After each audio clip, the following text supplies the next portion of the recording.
जैसे आपका सारे चीज क्या है, Q O A, Q O P, Q L M, Q B S I, ये हर एक क्या है, प्रोटेक्शन डिवाइस है। कोई आर्टफल प्रोटेक्शन डिवाइस है, कोई ओवर करंट प्रोटेक्शन डिवाइस है। दो प्रकार का प्रोटेक्शन डिवाइस है। आर्क फॉल्ट हो जाएगा, अगर कोई आर्क फॉल्ट अगर चलते चलते इसी के ऊपर आर्क फॉल्ट हो जाएगा तो इसके लिए क्या होगा, नुकसान होगा। हमको नुकसान नहीं करना। ओवर करंट जाएगा तो भी नुकसान होगा। तो दोनों चीजों के लिए इसको अवॉइड करने के लिए हम क्या कर सकते हैं, इसको सप्लाई बंद कर सकते हैं। इसको सप्लाई बंद करना है तो सप्लाई हम कैसे बंद कर सकते हैं, सप्लाई किस किस चीजों से बंद कर सकते हैं। हमने सप्लाई लाने के लिए क्या किया, पेंटो को लिफ्ट किया और डीजे को क्लोज किया। सप्लाई लाने के लिए दो चीज किया, पेंटो को लिफ्ट करके सप्लाई को कलेक्ट किया, करने के बाद डीजे को क्लोज करके सप्लाई पहुंचाया। तो सप्लाई बंद हो जाना चाहिए। तो सिस्टम को भी दोनों में से कोई एक चीज करना है। लेकिन पेंटो को अगर डीजे क्लोज है, अगर पेंटो को डाउन कर देंगे तो इसका रिजल्ट क्या होगा, हेवी स्पार्क हो जाएगा, आर्किंग हो जाएगा। क्योंकि आप ऐसी कंडीशन में विदाउट प्रोटेक्शन, कोई स्विच को अगर ऑफ करोगे विदाउट प्रोटेक्शन, हेवी स्पार्किंग आ जाएगा। ठीक है, जो लाइन पेंटो सभी के लिए नुकसान है। ये चीज नहीं करना, हमेशा जो है डीजे को ओपन करना, डीजे को ओपन करना, डीजे जो क्लोज था डीजे को ओपन करना। डीजे को ओपन कौन करेगा, सिस्टम। सिस्टम में क्या लगा है, ये सारे प्रोटेक्शन रिले लगा है। ये प्रोटेक्शन रिले कब ऑपरेट होगा, आर्क फॉल्ट होने से, ओवर करंट होने से, कोई इंसिडेंट, कोई घटना होने के बाद ये रिले ऑपरेट होगा। और ये रिले इसकी सर्किट में सीरीज में लगा है, जिसके कारण क्या होगा, रिले जैसे ही एनर्जाइज हो जाएगा, रिले जैसे ही आपका एनर्जाइज हो जाएगा, नॉर्मली क्लोज ओपन हो जाएगा। तो डीजे का, एम्प्टी डीजे का सप्लाई कट ऑफ हो जाएगा और डीजे ओपन हो जाएगा। डीजे ओपन होकर बंद करा देगा। ये आपका टारगेट, सिस्टम की टारगेट हो गया। दूसरे चीज क्या है, दूसरे चीज आपका ये है, जो ऑक्सिलरी जो लगाया गया, ऑक्सिलरी किसके लिए लगाया गया, ऑक्सिलरी क्या है, इसको सहायता करने के लिए, जो कूलिंग बराबर हो, हाँ, कोई टेक्शन मोटर का हो, चाहे आरएसआई का हो, रेक्टिफायर मतलब आरएसआई रेक्टिफायर यूनिट का हो, ऑयल जो रहते हैं, ऑयल को सर्कुलेशन बराबर होना चाहिए, उसकी रेडिएटर का ऑयल का कूलिंग होना चाहिए। टेम्परेचर बढ़ जाएगा तो क्या होगा, गैसेस बनेगा। तो ये सारे चीज अगर ठीक ठाक कब चलेगा, जब ऑक्सिलरी चलेगा और उसके द्वारा जो है, इसके द्वारा जो है, इससे एयर प्रेशर बराबर मिलेगा, हवा इसको बराबर मिलेगा। जैसे आरएसआई चला, आरएसआई को ठंडा करने के लिए एमबीएसआई, अकेले एमबीएसआई चलने से तो नहीं होगा, एमबीएसआई से एयर निकलेगा, मतलब कूलिंग करना चाहिए। कूलिंग को इंश्योर कौन कर रहा है, क्यूबीएसआई कर रहा है। एमबीएमटी को का कूलिंग को इंश्योर कौन कर रहा है, क्यूबीएमटी कर रहा है। हाँ, ये एमबीआरएच को कूलिंग को इंश्योर कौन कर रहा है, क्यूबीआरएच कर रहा है। ये ऑक्सिलरी अगर बराबर काम नहीं करे तो इसके लिए क्या ऑक्सिलरी प्रोटेक्शन रिले लगा है। ऑक्सिलरी प्रोटेक्शन रिले Q118 ये क्या है, ऑक्सिलरी प्रोटेक्शन रिले है।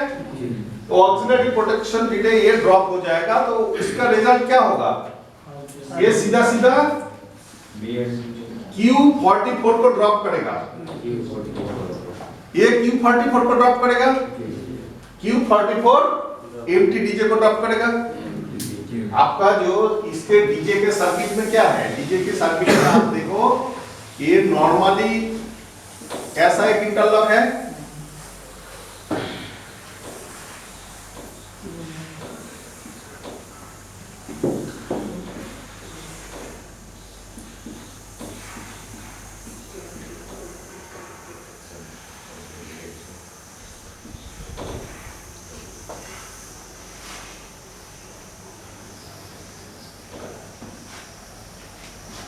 इसके लिए सारे नॉर्मली क्लोज इंटरलॉक है। फिर इसके बाद आपका एम्प्टी डीजे, फिर एक क्यूपी डीजे। क्यूपी डीजे आपका नॉर्मली ओपन में रहेगा। क्यूपी डीजे ये एनसी, ये एनो, फिर आपका ये एम्प्टी डीजे।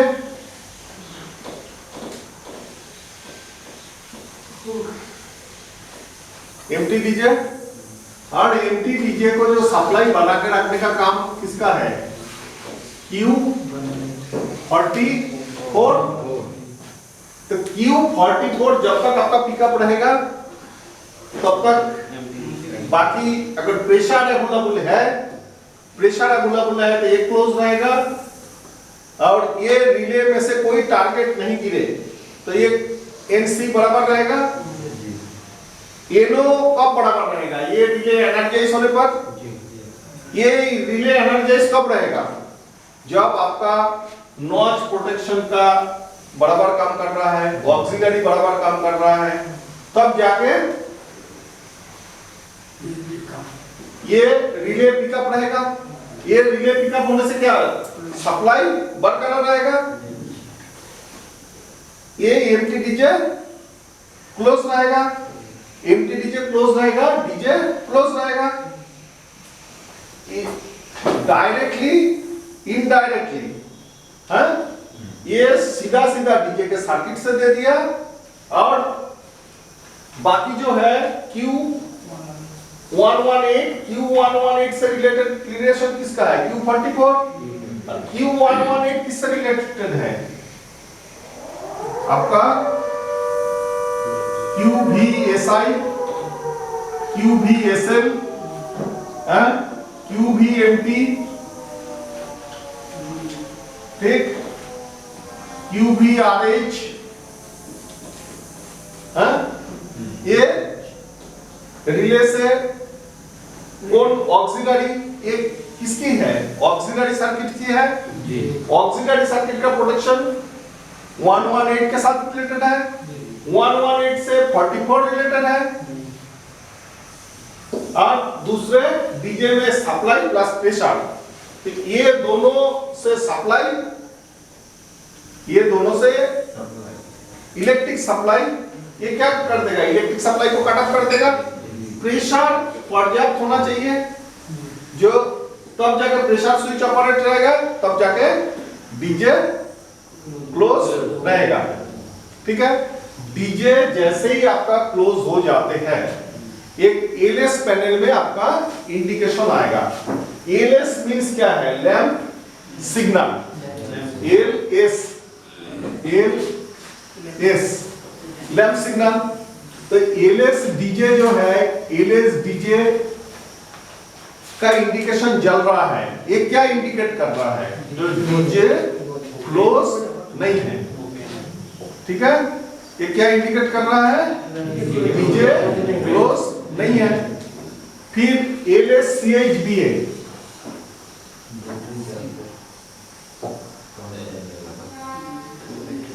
मतलब सीएचबीए वर्किंग नहीं है,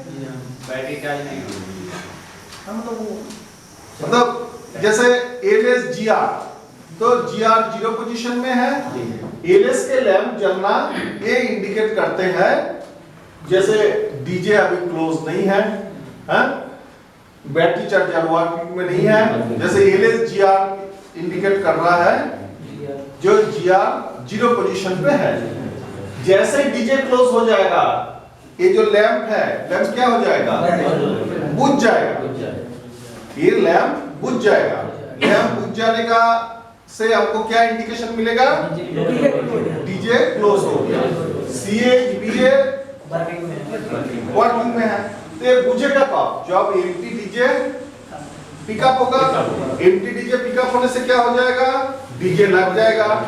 डीजे लग जाने के साथ साथ ये इंडिकेशन कैसे बनाया? इसके जब ये ओपन था, डीजे जब ओपन था, ऐसी कंडीशन में एक रिले लगा के रखा, वो रिले के थ्रू से ओपन था। जैसे ही डीजे लग जाएगा, रिले के थ्रू से ये बत्ती बुझ जाएगा। एलएस सीएचबीए, ये बैटरी चार्जिंग कब होगा? जब डीजे पिकअप होगा, डीजे के साथ साथ सप्लाई आ जाएगा ट्रांसफार्मर में, ट्रांसफार्मर में सप्लाई आके ये सप्लाई कहा जाएगा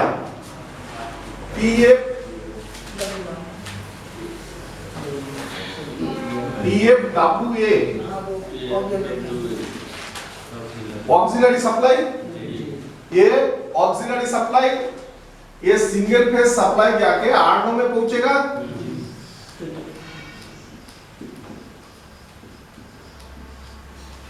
आर्नो के काम क्या है? ये सिंगल फेज को 3 फेज में कन्वर्ट कर देगा।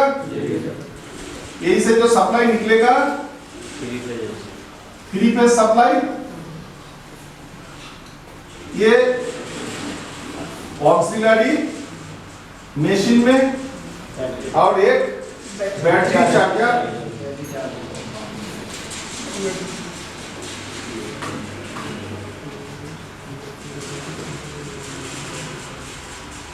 जो आपकी सिंगल फेज जो आउटपुट रहेगा, ये आपकी बैटरी चार्जर में, और 3 फेज आपकी आउटपुट ऑक्सिलरी मशीन में।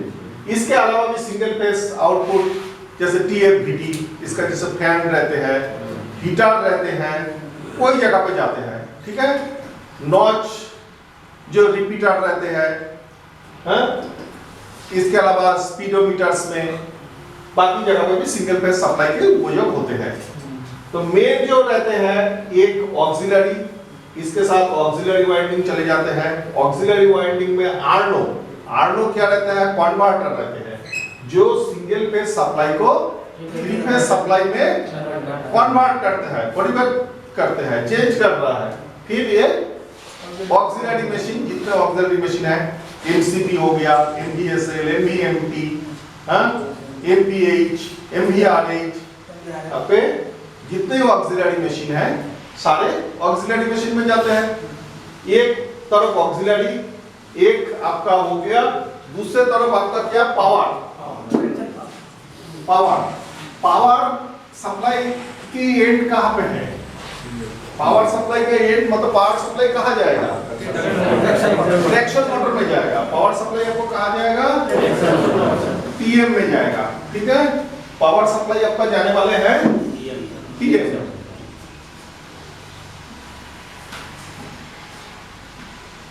ये DM में जाएगा पावर सप्लाई।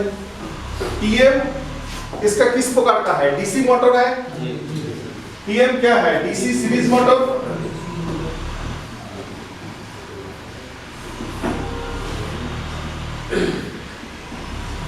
और आपका ट्रांसफार्मर का सप्लाई क्या है? AC।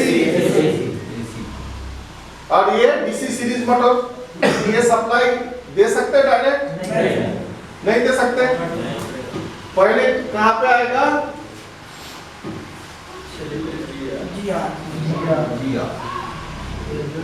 ग्रेजुएटर, ठीक है।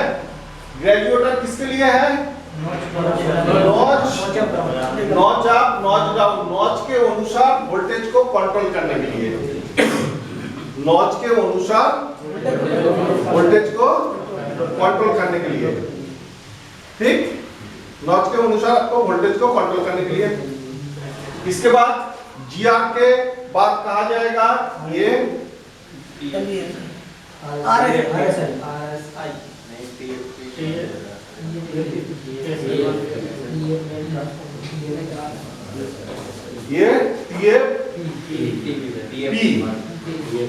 TFP,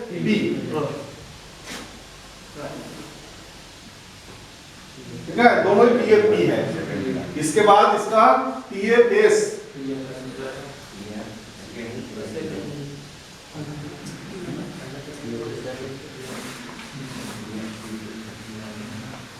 secondary. फिर एक आ जाएगा रेक्टिफाई होगा,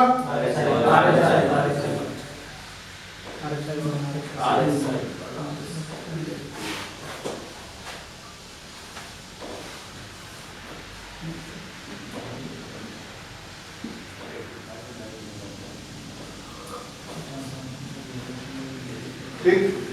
इसके बाद ये सेल, ये क्या है, इंटेक तार।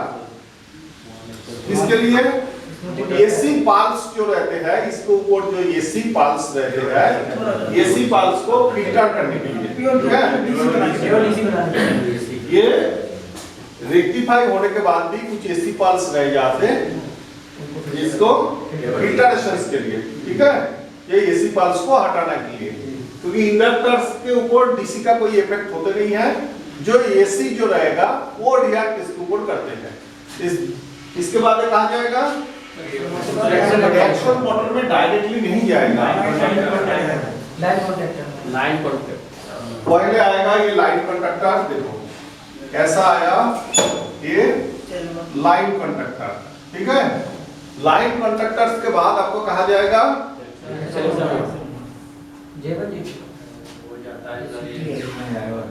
सीटीएफ रहते हैं इसके साथ, ठीक है। इस जगह पे आपका सीटीएफ ट्रैक्शन या ब्रेकिंग ये चीज डिसाइड करते हैं, ठीक है। इसके बाद वो कहा जाएगा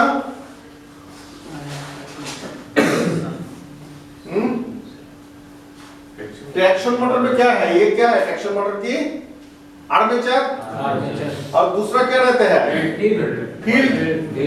ये आपका ट्रैक्शन मोटर का आपका क्या रहता है, फील्ड।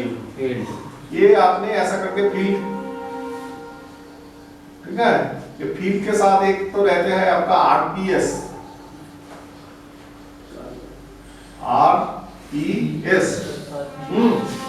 अब फील्ड में कैसे जाएगा, फील्ड में हमने अगर ऐसा करके इसको सीधा जोड़ दिया, सपोज आपने ट्रैक्शन मोटर ये फील्ड में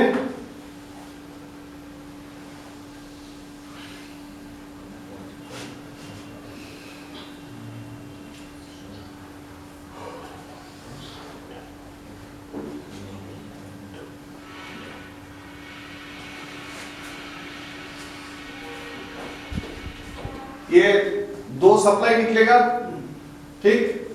अब हमको इसको कंप्लीट करना है जी। ये कैसा रहेगा, ठीक है। अगर हमने सीधा इसको लगा दिया, जैसे ऐसे लगा दिया, ऐसा कर दिया, इसके अगर डायरेक्शन क्लॉकवाइज है, जैसे लाइन कंडक्टर पिकअप हो गया, अगर इसको एंटी क्लॉकवाइज करना है तो हमको क्या करना पड़ेगा,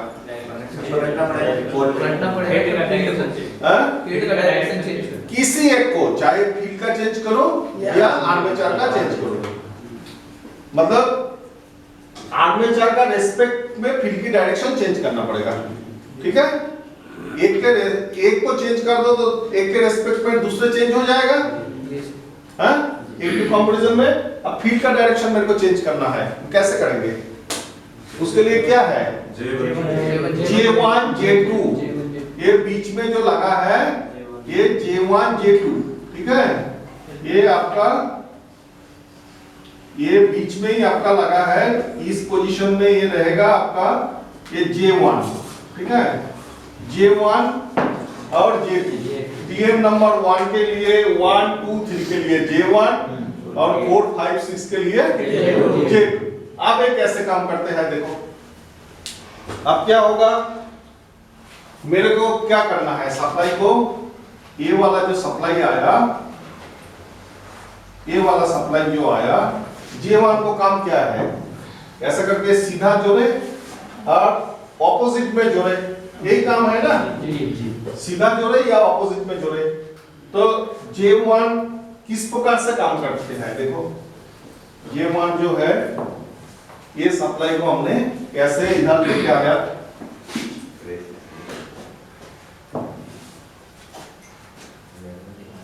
ये ऐसा लाया, इसको ऐसा लाके रख दिया, ये दोनों को भी हमने ऐसा लाके रख दिया और ऐसे लाके रख दिया, ठीक। अगर इसको ये दोनों को अगर ऐसे जोड़ देंगे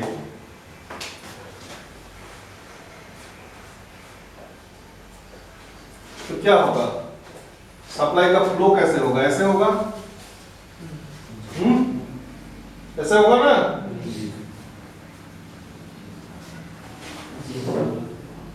देखो ऐसा गया, ऐसा जाके सीधा चले जाएगा। ये अगर फॉरवर्ड है, इसको डायरेक्शन अगर फॉरवर्ड है, मेरे को अब रिवर्स करना है, तो रिवर्स में मेरे को क्या करना पड़ेगा? ये वाले को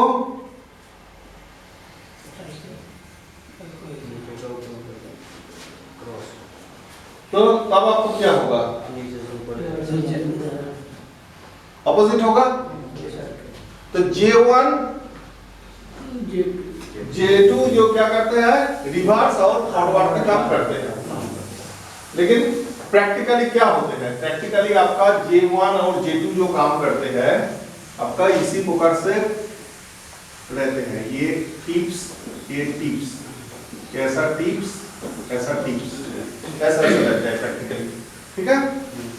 इसके साथ हमने जो फील्ड जो अभी बनाया ना, फील्ड को जो बनाया, तो देखो फील्ड का सर्किट कैसे रहेगा? ये ऐसा ऐसा ऐसा ऐसा करके फील्ड का ये रहते हैं। ठीक है। और ये ऊपर से आपका जो दूसरा क्या है, फील्ड के साथ दूसरा आर्मेचर, ये ट्रैक्शन मोटर का आर्मेचर। ठीक है। ये आर्मेचर और एक फील्ड हो गया। हमको क्या करना है? अगर हमने ऐसे करके जोड़ दिया, आर्मेचर का सप्लाई ऐसे आ रहा है, ठीक है, मेरे को अगर ऐसे करके सीधा निकालना है, ऐसा करके अगर सीधा निकालना है, तो एक जगह पे क्या रहेगा आपका? एक जगह पे जैसे ये आर्मेचर आपका जुड़ा रहेगा, एक जगह पे आपका आर्मेचर जुड़ा रहेगा, एक जगह पे फील्ड जुड़ा रहेगा। आर्मेचर आपका कैसे जुड़ा है? देखो ऐसा करके आर्मेचर ये परमानेंट जुड़ा है, फील्ड आपको ऐसा करके ये जुड़ के रहते हैं, ये फील्ड ऐसा करके ये, और इस साइड से ये नेगेटिव, ठीक है, ये निकल जाते हैं। तो उस कंडीशन में क्या करते हैं? हमने अगर ऐसे ऐसे कनेक्शन कर दिया, जैसे ऐसे और ऐसे कनेक्शन कर दिया, तो क्या हो जाएगा? सीधा चले जाएगा। J1 J2 के क्या रहते हैं? ऐसा टिप्स रहते हैं, कॉपर की टिप्स रहते हैं। इसको ऐसे जोड़ देगा। अगर आपको ऑपोजिट चलाना है, ऑपोजिट चलाना है, तब हमको क्या करना है?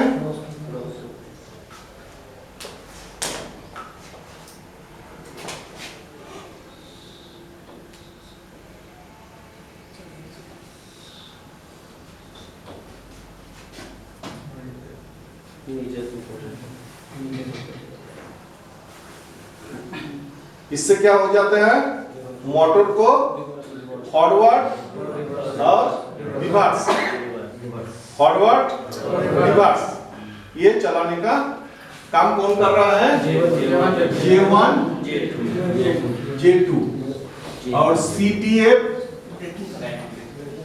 1 2 3 तीन जो रहते हैं, ये क्या? ट्रैक्शन या ब्रेकिंग। ठीक है। एक CTF का वर्क क्या रहता है? CTF क्या काम करता है? ट्रैक्शन या ब्रेकिंग डिसाइड करते हैं। J1 J2 फॉरवर्ड या रिवर्स ये डिसाइड करते हैं। ठीक है। तो J1 J2 कैसे पिकअप होते हैं? किसके थ्रू से पिकअप होते हैं? आपका रिवर्सर हैंडल। ठीक है। रिवर्सर हैंडल के J1 J2 तो पिकअप कौन कराएगा? रिवर्सर हैंडल अगर फॉरवर्ड पे रखेंगे तो फॉरवर्ड में क्या होता है? ऊपर उठेगा, ऐसे कंडक्ट कर देगा। रिवर्स में वो नीचे जाते हैं, इस प्रकार से कंडक्ट करते हैं। इस प्रकार से मोटरिंग और ब्रेकिंग को डिसाइड कौन करते हैं? CTF। लेकिन CTF को ऑपरेट कौन करते हैं? MP का हैंडल, MP का हैंडल अगर ब्रेकिंग साइड में लेंगे CTF ब्रेकिंग की तरफ जाएगा, नीचे तरफ आएगा, और मोटरिंग तरफ पे लेंगे, एन से लेके आगे लेंगे, तो आपका CTF ट्रैक्शन की तरफ जाएगा। एक ब्रेकिंग और एक ट्रैक्शन। तो मोटरिंग ब्रेकिंग को डिसाइड करने वाले CTF होते हैं, और रिवर्सल और फॉरवर्ड को डिसाइड करने वाले ठीक। हाँ, इसके बाद आपको